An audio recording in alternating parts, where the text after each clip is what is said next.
This is our first European headlining tour. Tour time with seven people that you consider your close friends, is sort of a stimulus overload. And it forces you into sort of a dog year lifestyle. Every year is 7 years kind of thing. And hopefully we don't crash and burn too quickly before we can even finish what it is we want to say. The name was something I was learning about in university, which was the Most Serene Republic of Venice. It referred to a time when, well, just music was more important, and art in general was more important. Sort of the secondary focus was math and science and all that sort of thing, but it was more of a focus on art in general, because their idea was that if they got better at math and music and all this sort of thing, that they could give more glory to God, right? Now, we're not into the God thing at all, but glory to mankind is a pretty big deal for us. So we wanted to make reference to a time in which people really focused on their art and their craft to try to make something better for a real cause. Because if you're in Cologne and you see that big cathedral in Cologne, it took 300 years to build, you couldn't get them to do that for money. You need God, or you need something that's bigger to get people to spend their entire lives working on this project and die for this enormous, almost grotesque kind of piece of architecture. And that takes a real focus and a real dedication, and not a sacrifice, but a full want and longing to create something that's much larger than you are.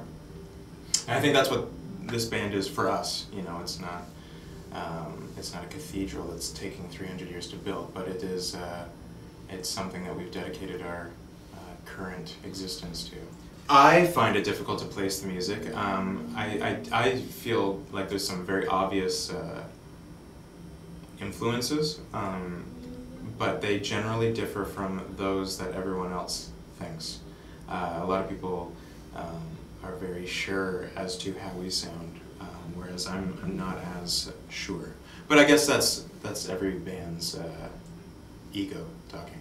There's just a lot of great stuff that we feel like we need to tap into. The last record specifically needed a frantic nature. It needed to feel crowded, because we were talking about the G8, the world that we have grown up in and lived in, and its social, economical, political, philosophical,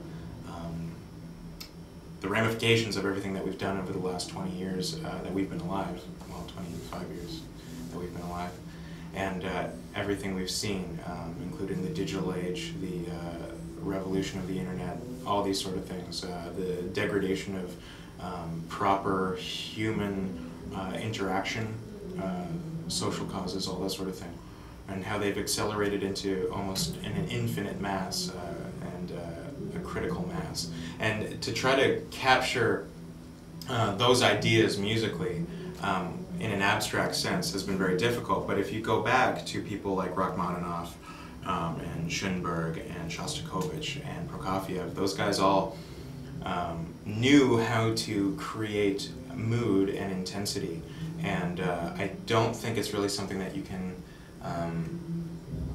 get from a lot of modern music. So it's necessary to go back and search through history for arguably the most talented and most genius musicians of all time. Love is too primary, it's too upfront, and we're way more subversive, I think. There's more to talk about, and it's been talked about ad nauseum. Love is so subjective. We wanted to try to grab something that was more objective, a social commentary that wasn't based in angst, but more in a historical point of view. The differences from the 50s to now, the differences between the 1900s and now, I feel are more important than what I would find a very subjective, small issue like personal love. It's not really a topic we really get into unless we're upset about it. And that's generally what our music is. It's something that we're upset about. And we try to get it across in the most hopeful way we can. I'm objective enough to know that I'm in the pond far, my blood is boiling. But I, for one, hope it doesn't settle down too soon, or else I'm going to start writing acoustic love songs, and I'm not really into that, so.